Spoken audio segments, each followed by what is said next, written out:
is based on what I said earlier on. It's a matter of purpose. People are listening to you when you're giving them an ear. It is important for you to be relevant to them.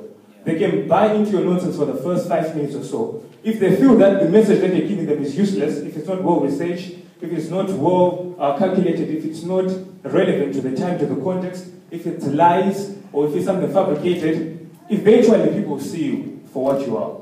And that will disturb your integrity, that will disturb even your own confidence as you're delivering the message, and no one wants to be called a phone in. Once you have that, especially in the marketplace, it's almost impossible for you to replace your reputation.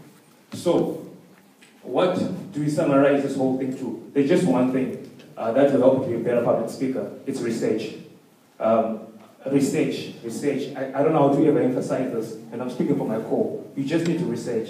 If you are into academia, or if you are into business, or if you're into makeup artists, or if you're into shoe manufacture, clothing, you should understand about that industry with all your strength and all your might. Know as much as you can about it. Each and every single person that has ever produced a clothing I made should be your best friend. Each and every single person that speaks about that industry, watch fashion shows, watch all the makeup artists, even at 3 a.m., even at 2 a.m., be so consumed and obsessed about getting information, because, as I said, you can never produce something that is not coming from within. So the more you meditate on that information, the more you put yourself out there, it will inevitably be able to build something. This is the conclusion.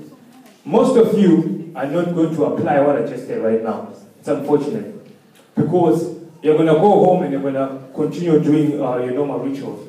I want to tell you a little bit of a secret of how you can actually completely transform your life. Your mind is in the conscious mind and the subconscious mind.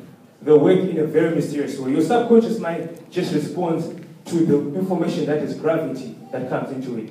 So like you were saying, that most people, you clearly pointed out that most people go home and watch series, right?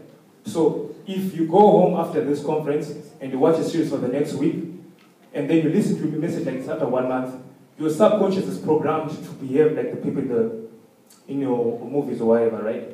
So as much as you might want at conscious level to actually truly change, your subconscious is not being soaked up by the gravity of the information that you want to bring you transformation. So I take it back to the point that I said, research. Be patient about what you are doing. Be patient about your life. Be patient about your purpose. Be patient about one thing. Be patient about any goal that you have. Absorb yourself completely in it, and I can assure you, you will become successful. Thank you.